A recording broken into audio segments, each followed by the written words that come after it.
एक सवाल यह है, ज़कात के पैसे से उम्रा करा सकते हैं? हाँ भाई, इनका सवाल ये है कि ज़कात के पैसे से क्या उम्रा करा सकते हैं। बिल्कुल, अगर किसी को बहुत ज़्यादा तमन्ना है अल्लाह का घर देखने की और कोई गरीब आदमी है, उसके पैसे पूरे नहीं हो रहे, तो आप अपनी ज़कात में से वो पैसे उसके पूरे करके उसे ज़कात के पैसों से उम्रा करा सकते हैं। एक सवाल यह है, ज़कात के पैसों से कर्जा उतरवा सकते हैं? बिल्कुल उतरवा सकते हैं। ज़कात के पैसों से कर्जा भी उतरवाया जा सकता है, क्योंकि सूरह तौबा की 60 नंबर आयत में अल्लाह रब्बुल इज़्ज़त ने 8 मदें बयान की हैं ज़कात की मदें, ये किन किन लोगों को ज़कात लगती है। तो उसमें कर्जदार की और गर्दन छुड़ाने वालों में भी आते हैं कर्जदार। कर्जा उतरवा भी सकते हैं। कोई बैंक में फंसा हो, किसी ब्याज वाले की चुंगल में फंसा हो, तो बिल्कुल आपके ऊपर ये ज़रूरी है, मगर मिसयूज़ ना हो उसका। आप जाके मालूमात करके अच्छे से तब पैसे उतरवाएँ और उससे कमिटमेंट करें कि आप आगे ब्याज के चक्कर में नहीं पड़ेंगे। तो बिल्कुल आप उतरवा दें उसके पैसे, अल्लाह ने चाहा तो दुगना अजर मिलेगा। खाना खाने के बाद पानी ना पीना क्या सुन्नत है? यार, मेडिकल साइंस से मना किया जाता है। हुज़ूर सल्लल्लाहु अलैहि वसल्लम का भी मामूल यही था कि खाना खाने के बाद पानी नहीं पीते थे, तो ये सुन्नत ही हो गया। और हर वो चीज़ जो आपके लिए नुकसानदेह हो, देखो खाना खाने के बाद जो है पानी पीना ऐसा करता है, जो एसिड बनता है ना खाने से, और आप चावल वगैरह खाते हो या जो भी रिज़्क़ आप खाते हो तैरता रहता है पानी पी के। तो खाने के कम से कम आधे घंटे के बाद पानी पीना चाहिए, या बीच में पी लें या पहले पी लें, इसमें कोई हर्ज नहीं। तो ये सुन्नत ही हो गया, क्योंकि हुजूर का तरीका, चाहे हुजूर ने किसी चीज़ का नहीं भी हुक्म दिया और अगर वो करते थे तो वो भी आपके लिए सुन्नत ही है। सवाल यह है, अगर हमने किसी से किस्तों पे प्लाट लिया तो क्या उस पर ज़कात दी जाएगी? इनका सवाल यह है, किस्तों पे मान लो प्लॉट लिया, अभी प्लॉट का बरामद नहीं हुआ, तो क्या ज़कात दी जाएगी? बिल्कुल नहीं दी जाएगी जब तक आप उस पर मालिक ना हो। आपकी जितनी रकम गई हुई, कोई ज़कात आपने नहीं देनी। जब आप प्लाट के मालिक हो जाएंगे, जब रजिस्ट्री करा लेंगे, फिर आपके ऊपर ज़कात होगी। अगर मकान बनाने के लिए मतलब प्लाट लिया, जैसे मकान बनाया, तो उस पर भी ज़कात है? नहीं, उस पर ज़कात नहीं है, मकान पर ज़कात ही नहीं है। अगर आपने कमर्शियल मकसद से ज़कात प्लाट लिया कि मैं लेके इसे प्रॉपर्टी बेचूँ, उस पर ज़कात। रिहायशी मकान पर कोई ज़कात नहीं। अगर मकान एक से ज़्यादा हो, एक से ज़्यादा हो, कितने ही हो, कोई मना नहीं है। आप अगर किराए पे देना चाहते हैं तो किराए पे ज़कात होगी, मकान पे ज़कात नहीं है। बिजनेस के लिए अगर आप ले रहे हैं फिर ज़कात आपके मकान है, क्योंकि 2-3 मकान और पड़े, मतलब आपके इस्तेमाल में तो है ना वो, आपके बच्चों के, आपके कोई हर्ज नहीं है। मकसद बिजनेस अगर है तो फिर उन पर ज़कात होगी। किराए पे देंगे तो किराए पे ज़कात होगी, सेल करने के लिए तो सेल उस रकम पे ज़कात होगी। एक सवाल ये है भाई साहब, जैसे बेटियों का किस तरह हिस्सा तकसीम करना चाहिए? जैसे शरीयत में तो यह है, एक हिस्सा बेटे का, आधा हिस्सा बेटी का। तो जैसे मतलब शादी हो गई बेटी की, तो किस तरह मतलब शादी के टाइम देना चाहिए, या जायदाद जब बिकेगी जब भी देना चाहिए, क्या वो है इसका? थोड़ा देखो, शरीयत जो कहती है विरासत बाप के मरने के बाद बांटी जाती है। बाप की ज़िंदगी में बाप को हक है जिसे मर्जी जितना मर्जी दे। बाप की ज़िंदगी में कभी भी फ़र्क नहीं करना चाहिए। बाप को मेरे नज़दीक हक तलफी नहीं करनी चाहिए। जैसे बेटे वैसी बेटी है। अगर वो अपने बेटे को बाइक दिला रहा तो 1 लाख रुपए की, तो 1 लाख रुपए अपनी बेटी को भी गिफ्ट कर दे, कोई हर्ज नहीं करता, तब भी कोई हर्ज नहीं है, मालिक है वो। लेकिन मरने के बाद जो है वो हर हाल में बाप के हिस्से में जो है वो बेटों का एक हिस्सा, बेटी का आधा हिस्सा। लेकिन वो विरासत मरने के बाद है। जिंदगी में मालिक है, जितना मर्जी दे अपने जिस मर्जी बच्चे को। नहीं हो रहेगा तो क्या सवाल, कि शादी में अगर दे दे तो तरका इसे करते हैं? बिल्कुल लिख के दे दे कि भाई हमने अपने तरके में से इतना दे दिया। अब उसके बाद जो अर्निंग हुई, जो बिजनेस बाप का चल रहा है, बाप के मरने तक जितनी भी कमाई होगी उसमें वो बच्चों को बढ़ता रहेगा। इसीलिए मैं लोगों को कहता हूँ कि बाप के इंतकाल के फ़ौरन बाद 1-2 दिन में ही अपने कारोबार को जोड़ के फ़ौरन हिस्सा बांटे। कहना ही माना लोगों ने मेरा, चम्मच तक बांट दिया। उसमें फिर बहनों का हिस्सा आगे नहीं रहता, वरना आप मेहनत करते रहोगे और आपकी बहनों का हिस्सा बढ़ता रहेगा। कोई हर्ज नहीं अपनी बहनों को देने में, मगर दिल इतने बड़े नहीं होते ना, और लोग समझते भी नहीं इस बात को। तो इसलिए आप वहीं के वहीं जिधर बाप की डेथ हुई 1-2 दिन के अंदर अंदर उसका मामला ख़त्म करो। और अगर बाप की ज़िंदगी में बेटे का इंतकाल हो जाए तो उसके बच्चों का कोई हिस्सा नहीं है शरीयत में। फिर बाप अपने 33% जो उसे अल्लाह ने इजाज़त दी वसीयत करने की, वो अपने पोतों के नाम, पोतियों के नाम कर सकता है, अपनी बहू के नाम। 33% का जो हुक्म है कलाम पाक में, हदीस में? हदीस, हुजूर की हदीस है कि 33% तक एक सहाबी को कहा उसने। और वसीयत जो है वो वारिसों को नहीं है, ये भी बात है। अगर किसी को विरासत में हिस्सा मिलना है उसके लिए बाप वसीयत नहीं करके जा सकता, वसीयत गैर वारिसों के लिए है, ये भी ध्यान रखना। और बाप अगर कोई गलत वसीयत कर जाए तो उसकी इस्लाह भी ज़रूरी है। सूरह बकरा की आयत है कि अगर कोई गलत वसीयत कर जाए तो उसकी इस्लाह करना ज़रूरी है। चंद इंसाफ पसंद लोग बैठे और उसकी वसीयत को देखें कि उसमें उसने क्या गलती की और उसे दुरुस्त करें शरीयत की दायरे में रहते हुए। ये भी आपने ज़कात के बारे में बताया, जो प्लॉट वगैरह है हमारे पास में, तो 7.5 तोला सोना की जो वैल्यू है उस पर ही तो निकलेगा ज़कात? हाँ, अगर प्लाट उससे कम है तो फिर नहीं होगी। 7.5 तोला सोना या उसकी कीमत के बराबर कैश और प्लाट मिला के भी आपका हो जाएगा तो ज़कात उस पर 1 साल भी गुजर जाए। एक सवाल यह है कि बच्चा अगर हिफ्ज़ बीच में छोड़ दे तो क्या गुनाह होगा? नहीं, कोई गुनाह नहीं। हिफ्ज़ बीच में छोड़ के अगर स्कूल में दाखिल हो जाता है उसका नहीं हिफ्ज़, क्योंकि हिफ्ज़ करना आसान नहीं है। हर एक के पास इतना दिमाग नहीं है कि अल्लाह ने IQ लेवल भी, अल्लाह ने दिमाग भी, अलग अलग मिजाज पैदा किए। नहीं दिल लग रहा उसका, उनने 2-4 पारे करे या 15 पारे करे, आप बिल्कुल उसे हटा के स्कूल में डाल दो। असल गुनाह ये है कि पढ़ के भूल जाना गुनाह है। कि जो उसने नादरा पढ़ा उसकी प्रैक्टिस उसे रहनी चाहिए, जो आपने नादरा पढ़ा आपकी प्रैक्टिस रहनी चाहिए। कुरान की एक बहुत सख्त आयत है कि जो कुरान पढ़ के भूल जाएंगे वो क़यामत में अंधे होकर उठेंगे, उसका मफहूम है आयत का। तो ऐसा ना हो ना कि क़यामत में आदमी जन्नत ढूंढता फिर आंखें ढूंढेंगे और दोज़ख में गिरेंगे। तो इसलिए कुरान जो लोग पढ़ के भूल गया, आउट ऑफ प्रैक्टिस हो गए, वो ज़रूर चाहे एक रुकू अपने बराबर वाली मस्जिद के इमाम साहब से ले सबक, एक रुकू का, या अपनी बीवी से, अपनी बहन से, अपनी अम्मी से, और फिर उसे तन्हाई में बैठ के दोहरा लें। 2 मिनट सबक लेने में लगते हैं, 3 मिनट, और 2 या 3 मिनट सबक दोहराने में लगते हैं। मैं गारंटी से कह रहा, अल्लाह को हाजिर नाज़िर जान के, इंशाअल्लाह ताला 1 महीने में कुरान याद आ जाएगा। मैंने बहुत लोगों पे याद नुस्खा आजमाया और अल्हम्दुलिल्लाह 100% कामयाबी मिली। जिसने एक रुकू को सबक लिया और एक रुकू फिर दोहरा दिया वही रुकू, तो उसे 1 महीने में कुरान याद आ जाता है। 30 रुकू हुई अल्हम्दुलिल्लाह। अच्छा, जो आयत है ये मतन के लिए लागू होगी या तर्जुमे के लिए? कौन सी आयत? ये बताइए आपने आयत कि अंधों को जो कुरान को भूल जाएंगे पढ़ के। असल में हमारे यहाँ तो तिलावत का रिवाज है। तिलावत का अगर लुग़वी मायना आप देखोगे तो तिलावत का मायना है पीछे पीछे चलना, इमाम बनाना, मतलब इसे कुरान को, कुरान हमारा इमाम होना चाहिए। इसके हिसाब से हमारे फैसले हों, इसके हिसाब से हमारी ज़िंदगी गुजरे, इसके हिसाब से हमारे दिन रात हो। ये अल्लाह का कलाम है, तो ये तो सभी कुछ आता है इसमें, तिलावत भी, गौर व फिक्र भी, तर्जुमा। यहाँ आमतौर से माशरे में ये रह गया है कि जो जिस उन चारों नामों से जिसका पैरोकार है बस वो उसी को जाने, उसके अलावा दूसरे को ना जानने ना जानना चाहे। और वो जो आयत आई है कि जो गिरोह गिरोह में तुम्हें तकसीम कर दे उससे तुम्हारा कोई वास्ता नहीं, जरा से थोड़ा सा और एक्सप्लेन करो। भाई कुरान की आयत है, सूरे अनाम है 6 नंबर सूरत, उसकी 159 नंबर आयत है कि उसमें अल्लाह रब्बुल इज़्ज़त ने बात फरमाई कि नबी, जो लोग गिरोह गिरोह हो गए उनसे तेरा कोई वास्ता नहीं। यहाँ ये कही तो थी यहूद और नसारा के लिए कि सब गिरोह गिरोह हो गए थे, लेकिन अब वो तो पढ़ते नहीं कुरान, कुरान तो क़यामत तक के लिए मुसलमानों के लिए है। तो यहाँ तो गौर व फिक्र हमें करना है इस बात कि हम वाकई इतनी शिद्दत के साथ गिरोहबंदी में तो नहीं अटक गए कि हम बस हनफी हैं, दूसरों को बातिल समझ रहे हैं, अहले हदीस को बुरा कह रहे हैं, या अहले हदीस हनफियों को गालियाँ दे रहे हैं, या शाफियों को गालियाँ दे रहे हैं। ये सब शिद्दत है।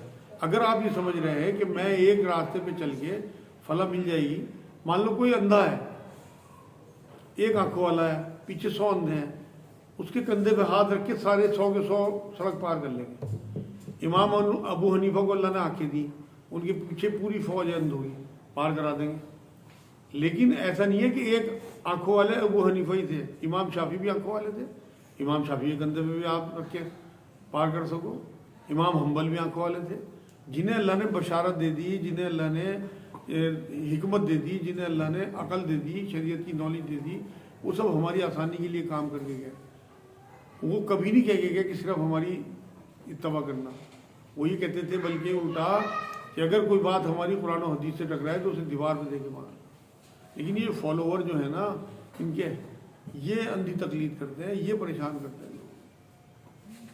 तो इसलिए आपने किसी एक गिरोह के साथ नहीं जुड़ना, सबके साथ जुड़ना है। मैंने एक बार शायद आप लोगों को कहा था कि आप लोगों ने स्टेप नहीं बनना है, आपको जहाँ जो मर्जी फिट कर ले, तबलीगी जमाती गश्त में भी चले जाओ, जमात इस्लामी के प्रोग्राम में भी चले जाओ, अहले हदीस की मस्जिद में भी नमाज़ पढ़ी हो, घर पर रफ़ा दैन भी कर लो। हम मुसलमान हैं। कुरान में आज ही तो आया था ही, हर नबी ये कहता था अपने बच्चों को कि मुसलमान मरना। अल्लाह ने तुम्हारे लिए मुस्लिम नाम पसंद कर लिया, कुरान की आयत, अल्लाह ने तुम्हारे लिए दीन इस्लाम को पसंद कर लिया। अब उसमें कुछ और जोड़ना कि हम इस्लाम में हैं, हम देवबंदी हैं, हम शिया हैं, हम सुन्नी हैं, ये गुनाह है। इसका मतलब अल्लाह और उसके रसूल अधूरा काम छोड़ गए, माज़अल्लाह। हम पूरा करेंगे। हम मुसलमान नहीं हैं, बल्कि हम हनफी मुसलमान हैं, हम सुन्नी मुसलमान हैं, हम देवबंदी मुसलमान हैं। ये सब मेरे नज़दीक बड़े गुनाह हैं। आप सिर्फ मुसलमान थे, मुसलमान रहो, इंशाअल्लाह ताला अल्लाह के यहाँ बिल्कुल निजात हो जाएगी। सबका कंट्रीब्यूशन करो, सबको समझो, सब हक पे हैं। जहाँ आपको अल्लाह रसूल की बात मिले हर एक को फॉलो करो, जहाँ उसके खिलाफ मिले दूर हो जाओ। एक सवाल यह है, जुमे के दिन कौन सा वक्त कबूलियत का है? हाँ, ये बड़ा मशहूर है मामला, हुजूर की हदीस है सल्लल्लाहु अलैहि वसल्लम कि जुमे के दिन कबूलियत। जो रिवायतें हैं उनमें तो बहुत सारी रिवायतें हैं अलग अलग, मगर जो कवी रिवायतें हैं उसमें एक तो मिंबर पे जब इमाम साहब बैठते हैं खुतबे के लिए, उससे लेकर सलाम फेरने तक का वक्त, ये बड़ी कबूलियत का वक्त है। और एक असर से मगरिब के बीच का वक्त, ये भी बहुत कबूलियत का वक्त है जुमे का। तो अपना वक्त फारिग करके उसमें जिक्र अस्कार है, दुरूद शरीफ है, ज़्यादा। तो ये एक ही दिन है, ईद का दिन है जुमे का मुसलमानों के लिए, तो आपको इंशाअल्लाह बहुत इसका फ़ायदा होगा। एक सवाल ये है कि बाप को पता हो कि पैसे लेकर मतलब बेटे के बारे में कि नशा करेगा, तो क्या उसे पैसे देना जायज़ है? नहीं, बिल्कुल भी नहीं, हराम है बिल्कुल। अल्लाह की दुश्मनी में डालना अपने बच्चों को। इलाज कराना चाहिए, जब पता लग गया कि नशेड़ी है तो उसका इलाज कराएं। किसी और ज़रूरत के लिए वो पैसे ले और उसे पता ना हो बाप को कि नशे में लगा देगा तो कोई हरज नहीं हो, तो अनजान है। लेकिन पता होने के बावजूद तो वो तो बिल्कुल अल्लाह की दुश्मनी में डालना है। सवाल यह है कि अल्लाह के बारे में बुरे ख्याल आते हैं तो क्या करें? हाँ, ये भी बड़ा अच्छा सवाल है, बहुत सवाल किया जाता है। देखो जी, अल्लाह के बारे में जो उल्टे सीधे ख्याल या वसवसे डालता है वो शैतान है। तो सबसे पहले तो औज़ु बिल्लाहि मिनश शैतानिर रजीम पढ़ा करें ज़्यादा। और दूसरी बात यह है कि अंदर चेक करें कि आपका अंदर वाला इन ख्यालात को महसूस कर रहा नहीं कर रहा। आप किसके हक़ में हैं, इस ख्याल के हक़ में है या आपका दिल कह रहा है कि सब बातिल है, ये शैतानियत है। आमनतु बिल्लाहि व रसूलिही, आमनतु बिल्लाहि व रसूलिही कुरान की आयत का हिस्सा है। इसे आप रटें उस टाइम जब ख्यालात आए, धीरे धीरे ख्याल आने बंद हो जाएंगे इंशाअल्लाह। और ला हौल वला कुव्वता इल्ला बिल्लाह, इसकी तस्वीर ज़रूर पढ़ा करें। इन्ना रब्बी अला कुल्ली शैइन हफीज़, एक तस्वीर इसकी पढ़ें, तो इस तरह के ख्यालात आपके आने बंद हो जाएंगे इंशाअल्लाह। वैसे ये ख्याल आना सहाबा की सुन्नत है। एक सहाबी ने हुज़ूर सल्लल्लाहु अलैहि वसल्लम से आगे बात कही कि हुज़ूर, मुझे अल्लाह और आपके बारे में ऐसे ख्याल आते हैं कि मैं ज़बान से बयान नहीं कर सकता। तो हुज़ूर ने पूछा किस तरह के ख्याल? कि हुज़ूर, मैं ये तो मंजूर कर लूँगा मुझे आसमान से ज़मीन पर फेंक दिया जाए, मगर ज़बान से नहीं निकाल सकता। इतने ख़तरनाक ख्याल आते। तो हुज़ूर ने कहा ये ऐन ईमान है और ये शैतान है जो बहकाता है मोमिनों को, क्योंकि शैतान को अल्लाह ने छूट दे रखी। तो इसलिए परेशान नहीं होना, बल्कि इसका इलाज मैंने आपको बता दिया कि औज़ु बिल्लाहि मिनश शैतानिर रजीम, आमनतु बिल्लाहि व रसूलिही, इन्ना रब्बी अला कुल्ली शैइन हफीज़, ला हौल वला कुव्वता इल्ला बिल्लाह। नमाज़ों की पाबंदी, बल्कि और ये भी पढ़ते रहा करें सूरह इखलास। ये अल्लाह की तौहीद का ख़जाना है। बिस्मिल्लाहिर्रहमानिर्रहीम, कुल हुवल्लाहु अहद, अल्लाहु समद, लम यलिद वलम यूलद वलम यकुल लहू कुफुवन अहद। ये तमाम आयतें जो हैं ये अल्लाह की तौहीद का ख़जाना है। तो इंशाअल्लाह इससे भी आपको ख्यालात चलते रहे। इसका तर्जुमा क्या है जी? आमनतु बिल्लाहि व रसूलिही, मैं ईमान लाया अल्लाह पे और उसके रसूल पे। दो तीन सवाल और हैं। एक सवाल यह है, जैसे भी आपने बयान किया था कि रिश्तेदार से किसी से मान लो मन मुटाव है तो उससे रमज़ान से पहले जाकर नदी साफ करें। अगर मान लो सामने वाला इस तरह का हो कि वो इसे हमारी कमज़ोरी समझ रहा, हमारा झुकना समझ रहा है, तो क्या हिकमतन हम इसके लिए मतलब जाएं या मतलब रुके रहें? अरे और फ़ायदा है यार, कमज़ोरी आप ज़मीन को किस तरह रोनते हो, वो तो कभी आप पे एतराज़ नहीं करती। अच्छा तो है वो कमज़ोर समझा, आपको हकीर समझा, आपकी जन्नत बन गई। एक और हदीस सुना दूँ मैं आपको। एक बार हुज़ूर सल्लल्लाहु अलैहि वसल्लम ने बात फरमाई कि अगर जालिम मज़लूम से माफ़ी मांगता है और उससे मामला ठीक करना चाहता है और मजलूम उसे माफ़ ना करे, तो वो क़यामत में मेरे हाथ से हौज़े कौसर नहीं पी सकेगा मजलूम।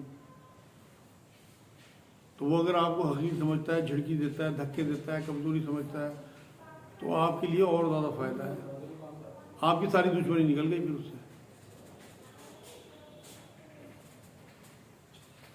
और एक ये सवाल है, जो शाबान की कद्र की तारीख है, इसमें जागना, रात में अगले दिन का रोज़ा रखना, ये सब कैसा है? कहीं कोई साबित नहीं है मेरे भाइयों।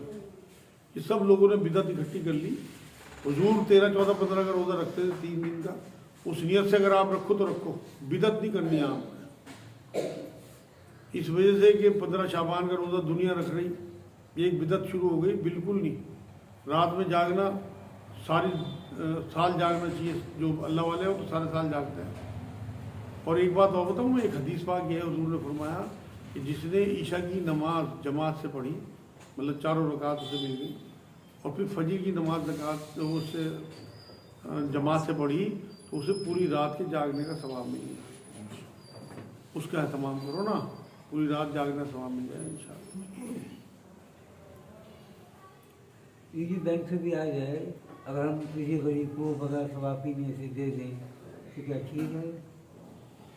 इनका सवाल ये, बैंक का ब्याज किसी गरीब को दे दें अगर बिना सवाब की नियत से, तो क्या जायज़ है? निकालोगे कैसे उसे? चेक से, अपने साइन से?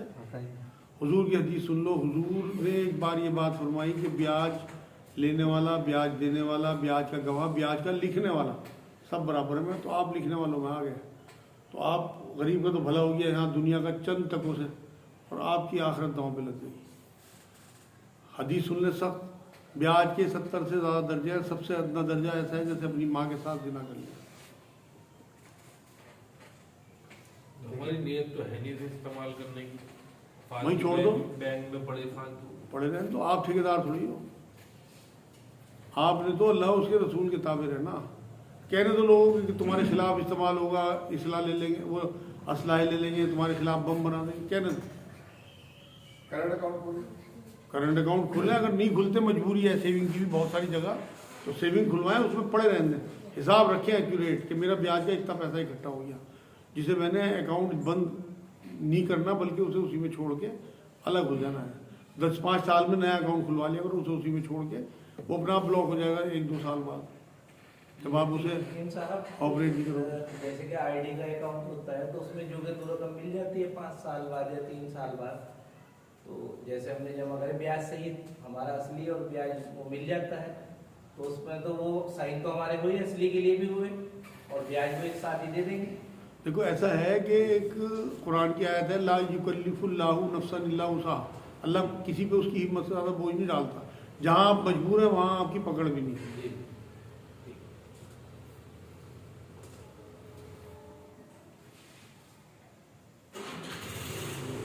बस जी टाइम देखो क्या हो गया, 9:35। आज के लिए इंशाल्लाह इतना काफ़ी है। अगले हफ्ते इंशाल्लाह रमज़ान की मीनिंग, रमज़ान से मुतालिक कुछ चीज़ें और बताऊंगा आपको, और नमाज का टाइम अभी 8:15 ही रखें, उससे अगले हफ्ते देखेंगे। वमा अलैना इल्लल बलाग। अस्सलाम वालेकुम व रहमतुल्लाह। अगले हफ्ते जो है खाना भी है आखिरी